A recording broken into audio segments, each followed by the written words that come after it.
ભગવાન માટે ભરોસો હોવો જોઈએ. મેં હમણાં કીધું એમ 20 ફૂટનો 10 કાંટા નહીં કરવાના. એક હારે 200 ફૂટ ઊંડું ઉડી જવાનું એટલે પાણી આવે જ છે. બધું ન્યાસ આવે ફરી ફરી. આ બધા ભજનના બધા મહાપુરુષોને જેવો અનુભવ થયો ને એવા એને શબ્દો લખ્યા છે. પણ અર્થ તો બધાનો એક જ નીકળ્યો. એમ કીધું હમણાં કાશી જીવને કે જ્ઞાન ગગનમાં મોતી રેજો આ બધી છે ગુપ્ત ગંગા. જે હરિદ્વારમાં જે જાય છે એ ગંગા નહીં, ગુપ્ત ગંગા છે. અને દેખ્યા હોય તો કઈ બતાવો મોતી કેસા રંગ. મોતીનો રંગ કેવો હોય કોઈને ખબર? આટલા મોતીનો રંગ એનો કોઈ રંગ જ ન હોય. એ બધી આ ગુપ્ત ગંગા છે. વાત ભગવાન ઉપર ભરોસો હોવો જોઈએ. નરસિંહ મહેતા બહુ સાજુ આપણે પાછળ નથી જવું. નગર પછી એમ લાગે કે આવું બધું તો લખ્યું છે કાંઈ છે નહીં, પણ નરસિંહ મહેતાને તો સ્વીકારીને આપણે બધા.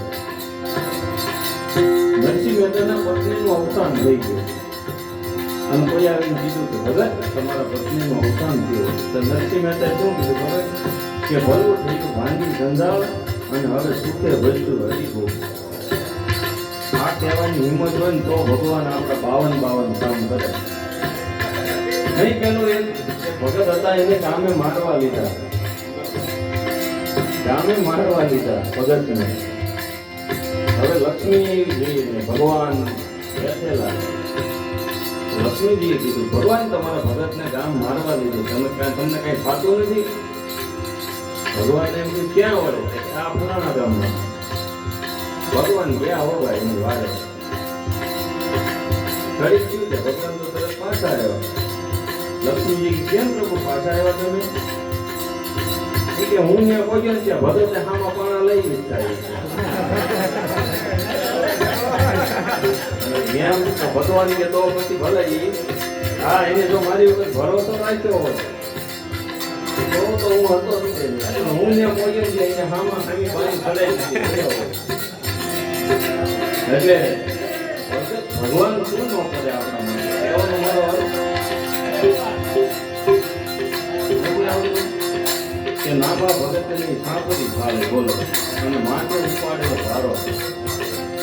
ગોરા કુંભારના માટલા બનાવ્યા એ તો પગે ગારો કુંડ ના ભજન કરે એ મારો એવું છે.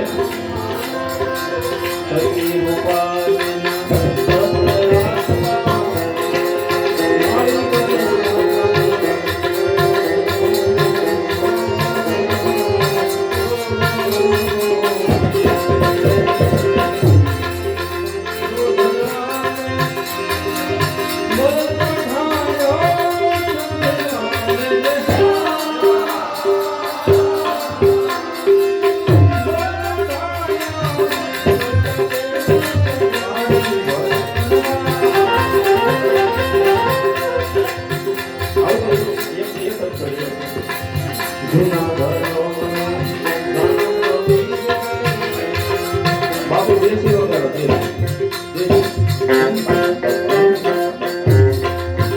આ તાલ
બોલ અને એને તરસ લાગી હોય તો એની તરસ છીપાય કે ન છીપાય? નદી કાંઠે ઉભો છીપાય ને. પણ સંતોએ શું કીધું? નદી કિનારે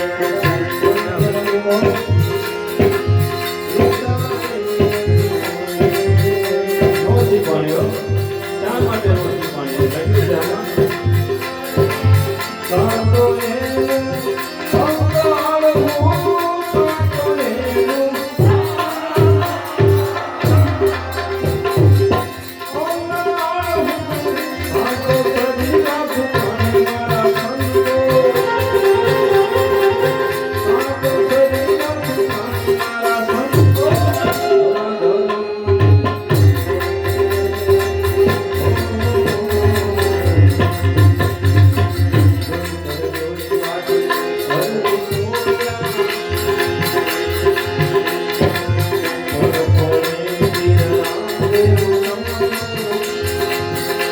Hey!